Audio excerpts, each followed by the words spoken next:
From Bloomberg World Headquarters in New York to our TV and radio audiences worldwide, I'm David Weston. Welcome now to Balance of Power, where the world of politics meets the world of business. Day 2 of the Republican convention brought us a message of compassion from the First Lady, Melania Trump, and a tribute to President Trump's foreign policy from Secretary of State Mike Pompeo. Welcome now the man who served as policy director for Mitt Romney's run for president. He's Lanhee Chen, Hoover Institution Fellow and Stanford University Director of Domestic Policy Studies. So, Lanhee, always a pleasure to have you with us. Give us your overall impression of the first 2 days of this convention.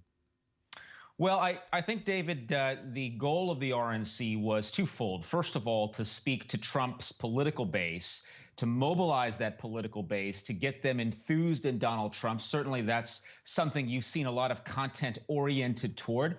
And then secondly, it was to soften the edges of Donald Trump, to make him a kinder, gentler, softer Donald Trump, if you will. And I think that's what last night's goal was, with Melania Trump's speech, with some of the activity around the swearing-in ceremony for new immigrants, new citizens. The goal, again, to make Donald Trump seem more personable, to seem softer. And I think so far the RNC has done a decent job of achieving both of those goals. So Lanhee, there was some criticism, I think it's fair to say, of the Democrats last week, saying that it was sort of soft on the policy part, on the specifics. At the same time, I don't think I've heard very much yet about exactly what President Trump would do with 4 more years. Yeah, I think the lack of a second-term agenda has been something that has plagued the Trump effort thus far. I do think it's something that they can continue to look at doing, particularly with the president still set to speak tomorrow night. Traditionally, that is a venue where you would expect to hear more about what a second term would look like directly from the nominee himself, directly from the president himself. But, you know, David, I think it's going to be important for the president and his team to articulate that policy. Having been part of several presidential campaigns, having done policy on several presidential campaigns, I do think that voters still want some of that substance. They don't want all of it, but they want some of it. And so far, at least, I think both Biden's team and Trump's team have been pretty light on that second term or the looking ahead policy element. We did get one hint, actually, from Larry Kudlow, the senior economic advisor to the president yesterday, in a brief appearance in the convention, basically saying we're going to have tax cuts. We're going to have more deregulation and more tax cuts. Is that something that we need? Is that something that makes sense? Because we also talked to Rudy Giuliani, who's a big supporter of the president's, earlier in the week. He says, I don't think we need more tax cuts. Yeah, I mean, look, I think tax cuts, one of those things that you're going to get a cheer from a conservative audience. Certainly, that's something that Americans would like to see. Is that at the top of the policy priority list? I'm not so sure. Given the COVID-19 pandemic, I would think health care is at the top of the list. I think that's something that the Republicans have talked about, alternatives on the health care side of the ledger. That's something that I think they need to be more aggressive in thinking about, which is what are the different solutions to lower health care costs, to continue to expand access to health care. That's one issue. And then I would say more broadly, economic recovery is an important issue as well. Tax cuts may be a piece of that, but I think that you've got to be broader and more 50,000-foot level when you're thinking about the different ways to get this economy jump-started, not just tax cuts. Yeah, and Lanhee, you mentioned it. You said the cost of health care, because there's a lot of people who sort of talk about health care as something that's a good thing to give people. Goodness knows we need health care. It's great if we provide it. But there's also a real economic effect, as we were north of 18%, I think, of GDP now is spent on health care. And if you look at the trends, you know this better than I do, going back into the 60s, health care has really been going up and up and up and up. It started in the 60s much lower than that. Whereas on the other hand, the cost of corporate taxes has been going down, actually. That's not been a growing burden on the economy. Well, healthcare costs are a problem. It's not just an increase in health costs, it's an increase in federal health spending. It's an increase also in out-of-pocket costs, which workers, employees, Americans have felt very acutely. The fact that they are spending more money out of their pockets for prescription drugs, spending more money for services. These are going to be critical issues over this next 4 years, regardless of who's president. So I do think it's important, by the way, for Republicans to lay out the contrast. Democrats have been pretty clear that they are looking for the public sector, for the government, to take more and more control over the healthcare system, whether that means via a Medicare for all style solution, or as Joe Biden has proposed, something called the public option, which would create a government backstop to compete against private plans. Republicans have to present their alternative. Now, their alternative doesn't fit on a bumper sticker. It's not the same as the Democrats, but the idea of expanding choice and competition, increasing transparency in prices and quality, Those are all things that have the potential to lower costs down the road and things Republicans should be comfortable talking about. Lanhee, as you know, healthcare has been an issue in election after election for some time. This election is a bit different, though, because there's another whole aspect of it, and that is COVID-19 and the concern about COVID-19, our response to it, whether we did the right things, what needs to be done. Going into this, President Trump was polling not terribly well on that. Is he correcting that in this convention? Well, it's tough. I mean, it's tough because of just the reality of what COVID-19 has done to the United States, the economic shutdowns, the lost lives, the people in the hospital, the fact that kids can't go back to school in many parts of the country. Those are going to be tough things to talk about. I think so far we haven't heard a lot about COVID-19. We've heard about how the president put in place the travel ban from China early on. That's been pretty much it. Last week's convention, the Democrats were on COVID-19 nonstop. So I do think the Republicans have to figure out today and tomorrow how they begin to counter those narratives, begin to counter some of those issues around what's happened with COVID-19. I do think otherwise it is a vulnerability for the Trump-Pence ticket. At the same time, Lanhee, as we watch this convention, you mentioned you've worked on several presidential elections. It is really about Donald Trump, the person. I mean, it's a personality cult, it would appear. He doesn't have very many prominent Republicans around him. Is there a benefit to that from his point of view? Is the Republican Party sort of turned into the Trump party? Well, first of all, conventions are usually about promoting the nominee, and you will see a lot of nominee promotion, whether it was in 2012 when Mitt Romney was the nominee, 2008 with John McCain. I think what is unusual this year is the amount of control that President Trump has had over the program, the amount of control he's had over what we are hearing from those Republicans and others who are speaking at this convention. There is no question that Donald Trump has a much stronger hold on the Republican Party overall. And that includes, by the way, the voter base of the Republican Party, not just elected officials, a much stronger hold that we've seen from previous nominees of the Republican Party. Is this party the party of Trump? I think a lot of that's going to depend on what happens in the election this year. If Donald Trump wins 4 more years, his image will be more closely associated with the Republican Party. If he's not successful, I do think, David, we're going to see a huge battle for the heart and soul of the Republican Party emerge after the election is over. And Lanhee, whether he wins or loses, what does this mean to down ballot, as they say? What does it mean particularly in the Senate? Because the Senate now seems to be contested in a way we didn't expect a year or so ago. Yeah, I think you're seeing Senate seats in play across the board. Colorado and North Carolina and Arizona we knew about. We knew those were going to be tough races, but now we're also hearing about Georgia, potentially about Texas. And so the challenge for down ballot Republicans is this. There are some states like Colorado where Donald Trump is not particularly popular. How does someone like Senator Cory Gardner, who's done a great job as an incumbent representing the people of Colorado, how does he make his case independent from Donald Trump when it's very clear the president is not interested in candidates down ballot drawing distance from him? I think that's going to be the big question. Can Martha McSally in Arizona, the senator there, can they be successful by drawing that distance while at the same time mobilizing those Trump voters they need to win? And Lanhee, finally, in the midterm election, we saw some defection from Trump, particularly in the suburbs and particularly with women. What do they need to do to make sure they can hold on to the women they need in the suburbs? Well, the question of what's happening in the suburbs is one that's fundamental to not just this election, but the future of the GOP. The Republican Party has controlled the suburbs over the last many years, the last many presidential elections we've seen. So for President Trump to win re-election, he's going to have to turn things around a little bit from 2018 in these suburbs. And that's why you hear the law and order message. The goal essentially is to frame this as anarchy versus police control or at least more peaceable control of the streets. And I think that dynamic, that dichotomy is something you're going to keep hearing about because Republicans view that as the best way possible to secure support in the suburbs. And that's why that theme continues to be a big part of this convention, David. Okay, Lanhee, thank you so very much. Always great to have you. That's Lanhee Chen of the Hoover Institution. Coming up here, we talk the politics of the presidential campaign with the man who ran Chris Christie's 2 successful gubernatorial races, Mike Duhame. This is coming up next on Balance of Power on Bloomberg Television and on radio.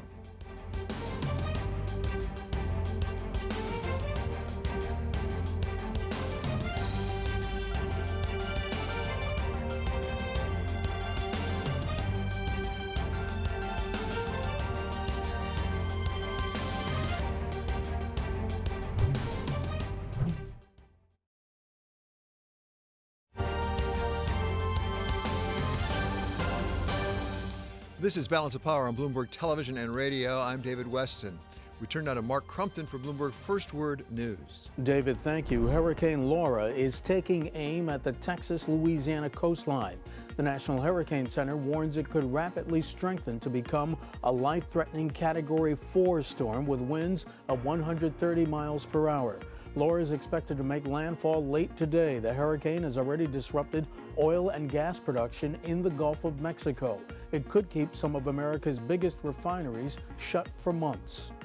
Mike Pence gets his turn in the spotlight. The vice president delivers the keynote address during the Republican National Convention's third night. It's a pivotal moment for the vice president. If President Trump is reelected, Mr. Pence might launch his own bid for the White House in 2024. Pope Francis says the coronavirus pandemic has not only exposed social inequality around the world, but made it worse. During his weekly address today, the pontiff said there are disparities in the workplace, in schools, and in government programs designed to address the economic impact of the pandemic. Francis called it a social illness and, quote, a virus that comes from a sick economy, end quote. That trade deal with China may pay off for farmers in the United States. Bloomberg has learned that Beijing is set to buy a record amount of American soybeans this year. The total will probably be about 40 million tons. That's around 25% more than in 2017, which is the baseline year for the trade deal. China is taking advantage of a drop in soybean prices. Global news 24 hours a day, on air and on Quick Take by Bloomberg, powered by more than 2,700 journalists and analysts in over 120 countries. I'm Mark Crumpton. This is Bloomberg. David? Thanks so much, Mark.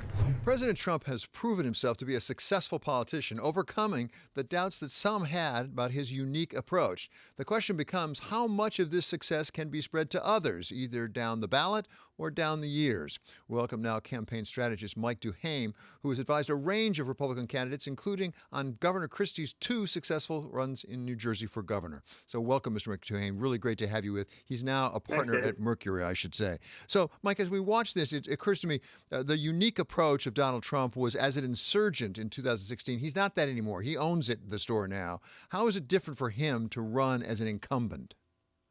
Well, it may sound simplistic, but incumbents get reelected when they're doing a good job and they get thrown out when they're doing a bad job.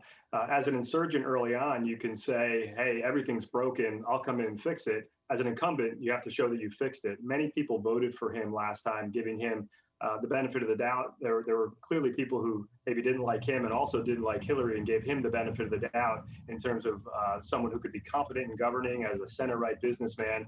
Now, if people are upset with coronavirus or upset with racial strife, he owns it as the incumbent. So I know it sounds simple, but you get reelected and you do a good job, either as governor, as mayor, and especially as president. Okay, so that's a nice, simple approach. One thing that clearly President Trump didn't fix, may have been outside his power, was COVID-19. And you heard from the Democrats last week a lot of talk about how he mishandled it. Can he overcome those criticisms? Because the polls I've seen suggest a lot of Americans don't trust him as much as they do Joe Biden in handling the virus. Yeah, I think the president clearly made mistakes early on in terms of not taking it seriously enough early on when this was isolated in, or certainly more problematic in New York and New Jersey and the Northeast.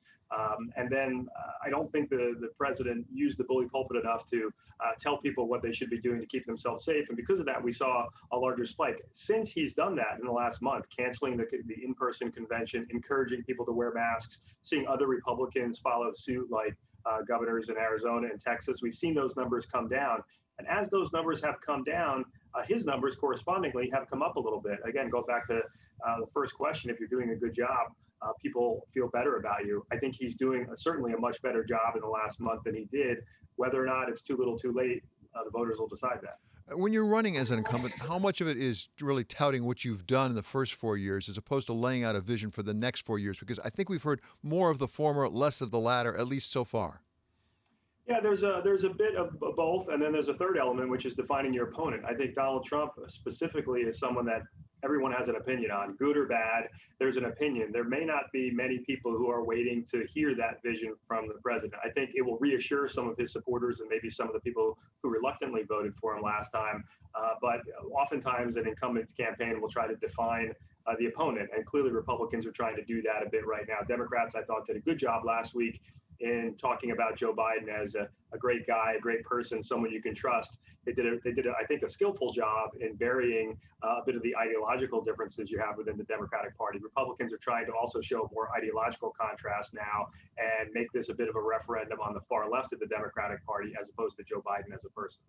So the polls I've seen have shown the Republicans really have been stubborn, if I can say that, sticking with President Trump through thick and thin. But so he can't win with just the Republicans. He needs some independents or some other folks. How can he reach out and attract those people, or does he want to? Well, I think he wants to, but sometimes he might get in his own way a bit at times. I think certainly what they've done during the convention, I think, has been good. Whether it's Tim Scott or Daniel Cameron, I think the First Lady last night, they were trying to show a bigger picture of the Republican Party, and that's something that tries to reassure, I think, certain Republicans who don't want to be associated with a party that's seen as racist or going too far or insensitive on that front. I mean, Ronald Reagan in 1980 went to speak to the NAACP right before the election. Many people thought it was a mistake because he wouldn't grow his African-American vote, but what it really did was it gave moderate white voters in the suburbs some more comfort. And I think certainly the party could do better on that front than it's done in the last 4 years. And I think they're trying to do a bit of that right now. In 2018, voters in the suburbs obviously abandoned the party, and there has to be some level of bringing that back for the party to have a good chance. But clearly the Trump campaign feels there are parts of their base that actually didn't vote in 2016. Remember, Donald Trump got fewer votes in winning than Mitt Romney got in losing. So I think the Trump campaign actually feels there are more voters out there to be had, even within the base, that didn't vote in 2016. Mike, let me ask the rude question of a political strategist. Do these conventions matter anymore? Where it's all virtual now, and we had at least one poll indicating that there was no bump for Joe Biden out of the last week. Do they matter the way they used to? I think if they're done well, they should. I mean, it's 8 hours of television commercials to a national audience. I think they should matter if they're done well, even if it's just reinforcing to your own base. I think it will matter, but they matter less. I think politics has become so polarized right now. There are so many more people right now who already have their minds made up than ever before. You're going to see much less fluctuation in the polls. What you said earlier, David, about the Trump campaign support being very solid and stubborn and sticking with him no matter what's happened over the last 4 years. The same is true on the left as well. So you just have fewer swing voters now than we had maybe 20 or 30 years ago. So I think they matter. You just won't see the same volatility in the polling. And what about money and ad spending at this point? How much does that matter? Because there's a piece in Politico, I'm sure you saw it out today, saying that interestingly, Joe Biden's spending a fair amount during the Republican convention on ad buys. And apparently the Trump campaign has pulled back for this week and next week almost entirely. I think it's probably a smart move by the Trump campaign to pull back because they're getting so much free media this week. They're getting, as I said, hours and hours of free airtime. So I think it's smart to conserve those resources. I don't think ultimately money is going to be the determining factor in this race. For a presidential race, there's so much free media. There's so much coverage. People have opinions. And you don't need to have more to win. You just need to have enough. And so I think money matters more in lower level races where a challenger may not be known by Election Day. In this case, everyone's going to know Donald Trump. Everyone's going to know Joe Biden. So I don't think money is going to be a deciding factor here. Mike, Donald J. Trump, the person, has become such a dominant figure in his campaigns and for the Republican Party. What happens after him, whether that's 4 years from now or it's now? Is this going to potentially jeopardize the Republican Party because it's so much a personality cult? Yeah, I think there's going to be a battle for the soul of the party in 2024. Whether he wins or he loses, there's going to be a fight. And you're going to see people who are trying to mimic Donald Trump and pretend they're the next Donald Trump. I think that'll be very difficult unless you're a billionaire businessman who was on a #1 rated television show for 10 years on a major network. I think it's going to be very hard to replicate who he is, but there will be people who try. And then there will be people who come out of a more mainstream part of the party or more progressive part of the party that are upset with some of the divisiveness we've seen over the last 4 years. So I think you're going to see over the next 2 and then 4 years, certainly the next presidential primary, a wide open primary with lots of factions coming and battling it out. Okay, Mike, thank you so much for your time today. That's Mike Duhame. He is a partner at Mercury LLC. Still ahead, we want you to tune in tonight at 10 p.m. Eastern Time as we resume our live coverage of the Republican National Convention. That's here on Bloomberg Balance of Power, on Bloomberg Television, and on radio.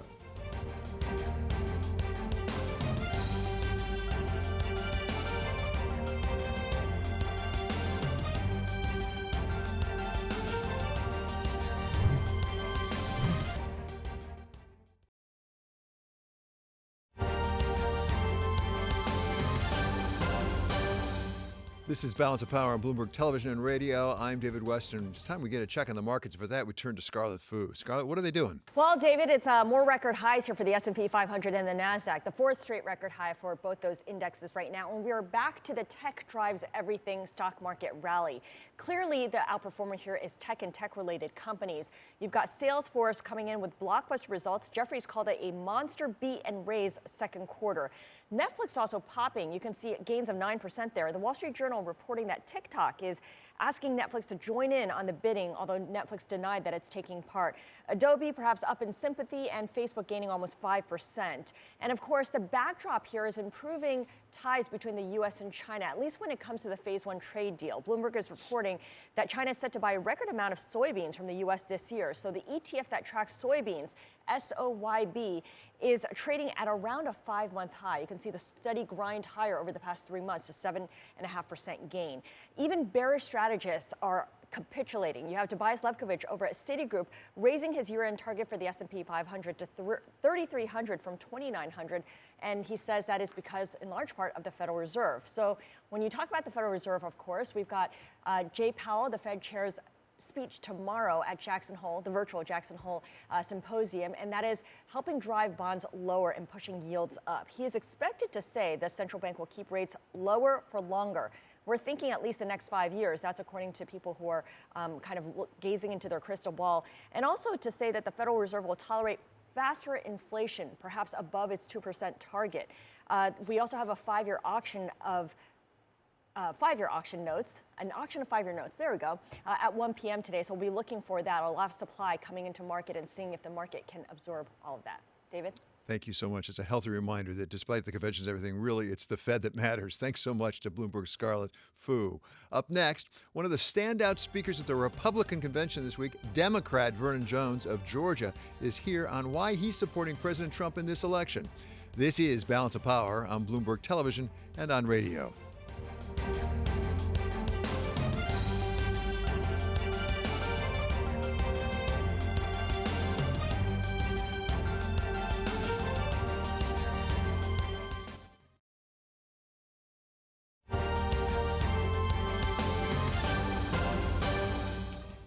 This is Balance of Power on Bloomberg Television and Radio. I'm David Weston. For Bloomberg First Word News, we go now to Mark Crumpton.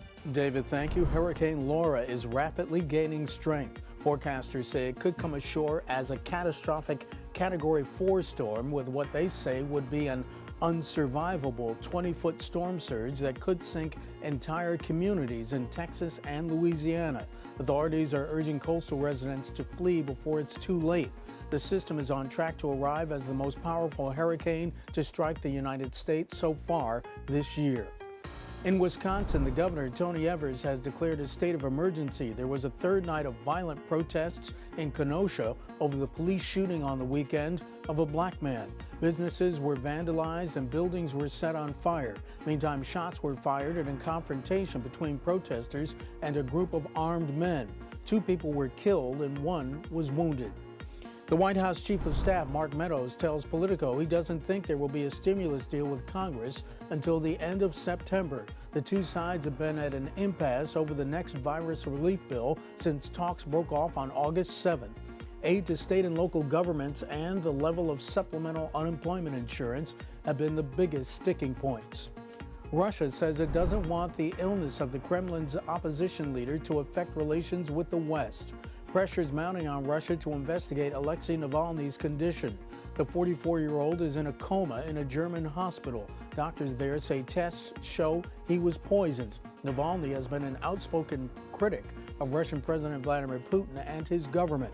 Leaders around the world, including in the U.S., are demanding a transparent investigation.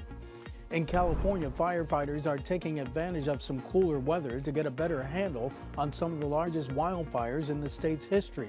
The blazes have killed at least 7 people, burned some 1,300 homes, and prompted evacuation orders for tens of thousands. The massive fires have come much earlier in the season than expected and put extra strain on fire crews, also dealing with complications from the coronavirus pandemic.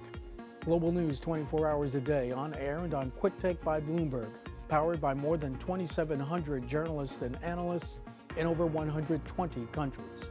I'm Mark Crumpton. This is Bloomberg. David? Thank you so much, Mark. We saw some Republicans appear at the Democratic convention last week, and now this week we're seeing a few Democrats on this week's Republicans convention. But perhaps none more memorable than Vernon Jones, Georgia's state representative. Joe Biden has had 47 years to produce results, but he's been all talk and no action, just like so many of the Democrats who've been making promises to the black voters for decades. We've been their captive audience. When President Trump sought to earn the black vote, the Democratic Party leaders went crazy. We welcome now Representative Jones to Bloomberg. Thank you so much, Mr. Representative, for being with us. Let me ask at the outset, what led you to this decision? And specifically, was this specific to Donald Trump, the man, and what he stands for, what he does? Or is it broader than that? Because the indictment you're leveling goes beyond Joe Biden. It seems to go to the Democratic Party, which you've been, I think, with your entire life. Well, first of all, common sense. Secondly, the Democratic Party's track record.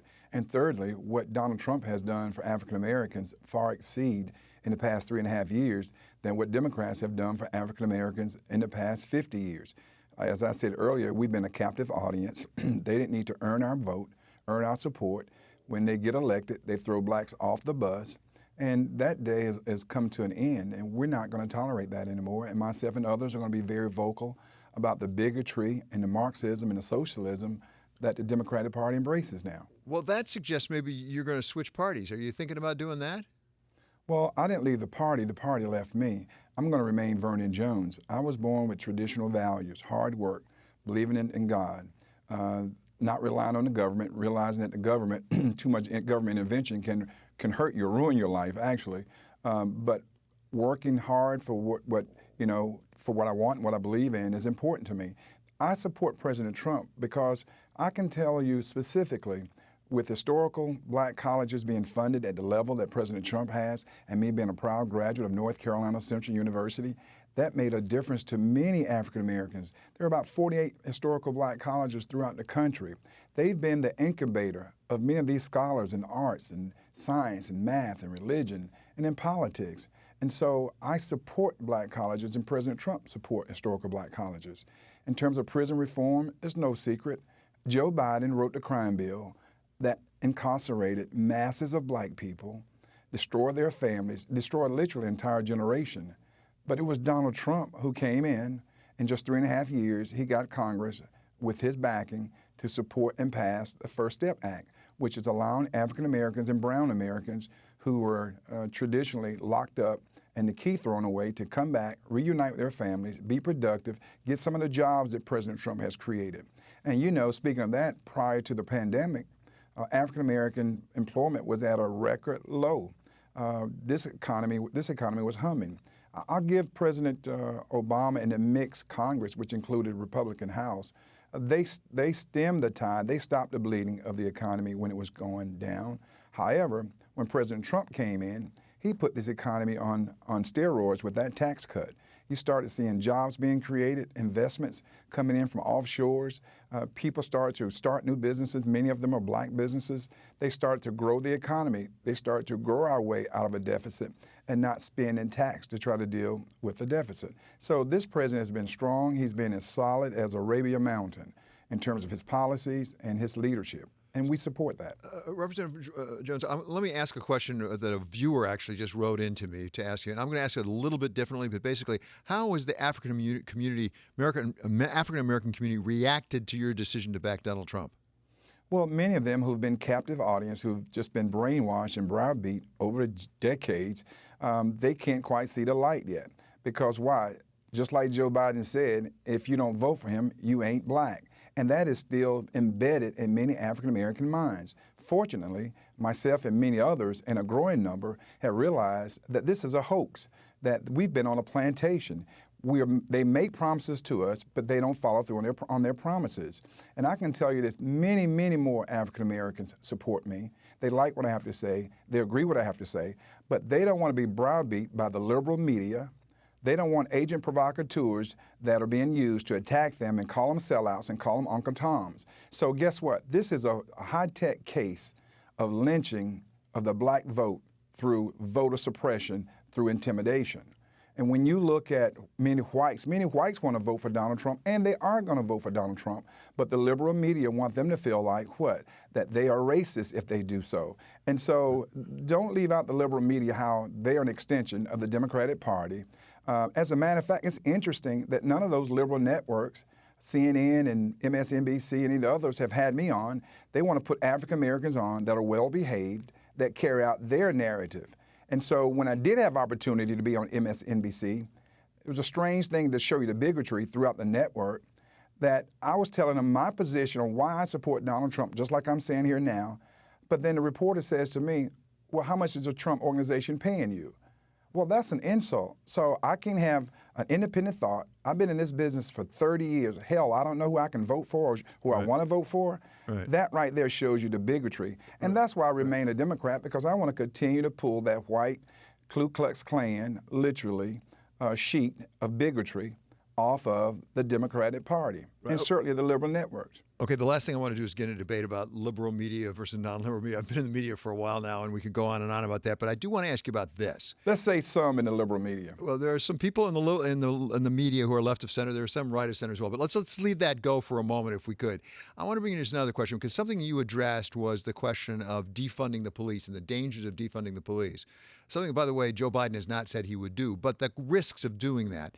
On the other hand, there's also a risk on the other side of African-American males, particularly. We just saw it in Kenosha, Wisconsin. And Doc Rivers, the Clippers coach, after the game last night, had this to say about defunding the police. My dad was a cop. I believe in good cops. We're not trying to defund the police and take all their money away. We're trying to get them to protect us, just like they protect everybody else. And how dare the Republicans talk about fear? We're the ones that need to be scared. So, Representative Jones, this is what I'm curious about. It seems to me that people tend to talk about all one side or all the others. There are two sides that need to come together here, aren't they? That we both need to protect the streets and protect people on the streets by our police, and at the same time, protect our citizens from abuse. Well, here's my position. I'm in a very unique position. I am black. I've run one of the largest police departments in the country, and I've had to deal with shootings on both sides, where individual officers were involved in shootings and where officers were killed in shootings.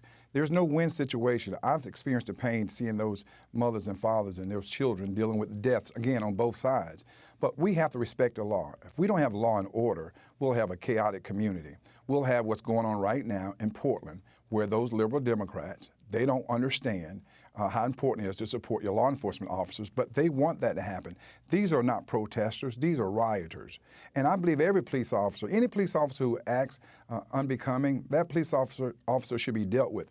But to paint a broad brush as to defunding the police departments, they are being defunded. It was a black female in Seattle, Washington, police chief, who resigned recently. Why? Because what Seattle local liberal leadership, Democrats, did when they defunded the police department. Let me tell you, the police need more funding. Many people don't know this. Police officers only go through a psychological examination when they're being hired.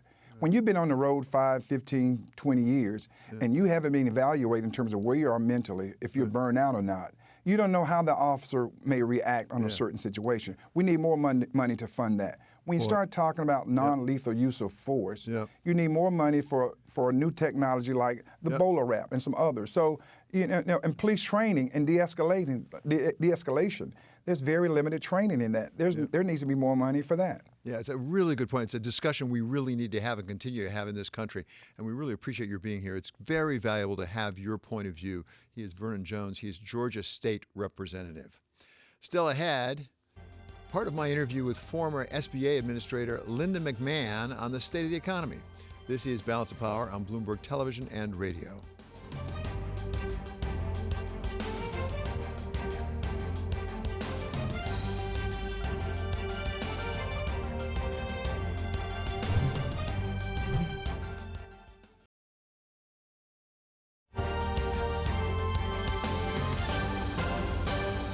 Donald will not rest until he has done all he can to take care of everyone impacted by this terrible pandemic. He has ended the ridiculously unfair trade arrangement with China. that punched a hole in our economy. Those jobs are coming back home. Right now, our economic health is coming back. With emergency spending and tax cuts, Americans are going back to work. Now, looking ahead, more tax cuts and regulatory rollback will be in store. I don't want to use this precious time attacking the other side, because as we saw last week, that kind of talk only serves to divide the country further. I believe that we need my husband's leadership now more than ever in order to bring us back once again to the greatest economy and the strongest country ever known. Those close to President Trump made their case last night for why he should be reelected. Tonight, we hear from his second-in-command, Vice President Mike Pence. Throughout our coverage, we have been fortunate to have with us Bloomberg contributor and professor of political science at Iona College, Jeanne Zaino. So welcome, Jeanne. So give us your sense of what the highlights were last night for the president. I think the highlights were them sticking to this message. Their two most important and effective messages are, number one, the economy, and you just played the clip by Larry Kudlow making the case that pre-pandemic we were doing very well. This unexpected, awful thing hit us. And, of course, everybody's talking about the fact he spoke about it in the past tense, but he's making the case that we're on track to come back better.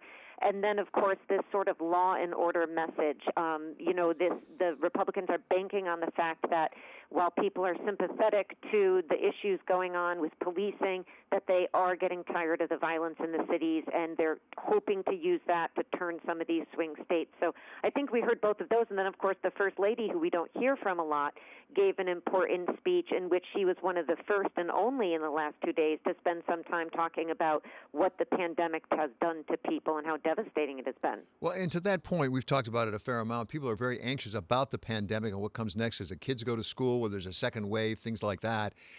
Has the Trump campaign effectively moved off of whether he did a good enough job in handling the pandemic? I think it's very tough for them to do. This is the issue he pulls worse on. People are not happy with how this has gone, but I do think it's important for them to address it. But I think they are sort of banking on the fact that they will try to talk about what he has done and how we are moving forward. And once we get a vaccine, things are going to be back in order. I don't think they're going to spend a lot of time on that. And that may be to their detriment because, of course, it's one of the most important issues on people's minds today. So last night we had the First Lady, I think we could say, fair to say, humanize Donald Trump. Tonight we have Mike Pence, who they say is going to be talking about things like national security and law and order. What are the boxes they have yet to check in the next two nights? Well, I think he should be focusing, as you said, on the economy, on law and order, and making the case that they are on track to accomplish the things they set out to accomplish 4 years ago, and they need more time to do that. We've heard him say that the first day of the convention. We'll hear him say that more extensively tonight. And then, of course, we're going to hear from his wife, who we don't hear from a lot, Karen Pence, and some others, people like Joni Ernst. They have some women, Kellyanne Conway, who are going to be speaking tonight. Elise Stefanik, the representative from New York, who's quite moderate, but a young Republican woman. So they are trying to highlight women, trying to appeal to these suburban women who may be sort of on the fence and they're worried about losing, but they really need to hold. So I think we're going to hear a lot about that tonight. So, Jeanne, you and I, with Rick Davis, are spending a lot of time and effort on covering this. At the same time, there was a poll out today saying Joe Biden didn't get any bump last week out of what happened, and the ratings are certainly down. Yeah, absolutely. Ratings are down. We haven't seen a bump, and in fact, it looks like some of the swing state polls may be tightening in Trump's favor because obviously Joe Biden has been ahead. So I'm going to be curious to see what happens out of Thursday night because Republicans seem very optimistic that they have done what they needed to do, and again, it depends on what happens the next two nights, to tighten the race in the swing states where this really matters. And we've talked a lot about viewership being down, or those numbers that we talk about never include what's happening online and people who are virtually experiencing this. And so I am curious to see, because they do believe that there are a lot of people who are watching this, not network coverage, but watching it online or maybe watching the highlights after. And finally, quickly here, Jeanne, do we have any sense of how fundraising is going? Well, fundraising, July was a much better month for the president and his team. He came in with some stronger July numbers. So we had him at 1.21 billion, which is very, very strong for July, and 699 million for Joe Biden in July. Joe Biden had done very well once he wrapped up this nomination, but the president has, and I think it's just astonishing to step back and imagine $1 billion to become president. I mean, Hillary Clinton, the same thing 4 years ago, but it's an astonishing number. Jeanne, thank you so much. Jeanne Zaino will be back with us tonight for our special coverage. That's going to be starting at 10 p.m. Eastern Time. This is Balance of Power on Bloomberg Television and Radio.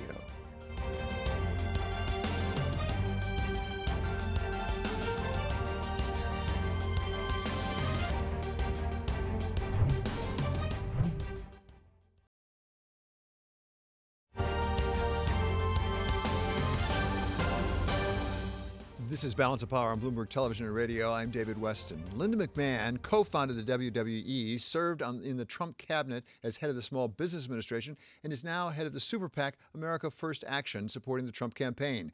During our convention coverage last night, we asked her about the state of the U.S. economy. I think the message for the American people is that America is on the right track, and it is the land of opportunity. It's a land of innovation and invention.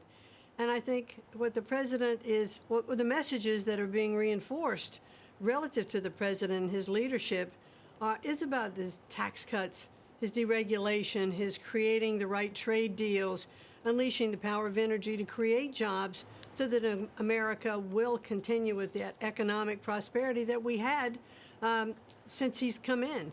We had a very, very strong economy, the strongest in the world. And then we were hit with the virus from China that just knocked the props out from under everything. But he reacted quickly. He closed the border from China, then he closed the border of those coming in from Europe, and he went into, he really went right to work setting up the task force to study the virus. And I have to say, this virus was perplexing. No one knew what to do at first. We did close the country. We did shut things down because we tried to get a handle on it. We didn't want to overwhelm our medical systems.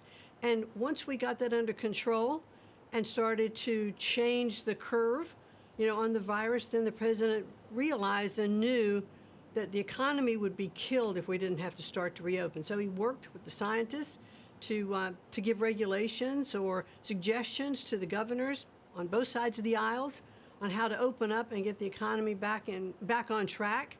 And I think we're seeing that working. I mean, for the past 3 months, we've created almost 9 million jobs.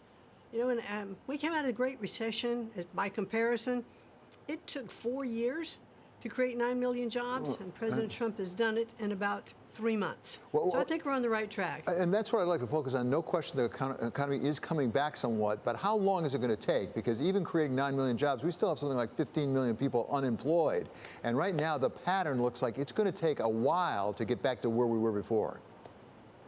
Well, I think it is going to take a while, and that's why Congress needs to get back and do its job and get this fourth phase of support from the government, to our small businesses, to the citizens of America, because we know that this is a hard uphill battle. PPP did so much to help small businesses, and small businesses. I think those that had, let's just look at it for a second.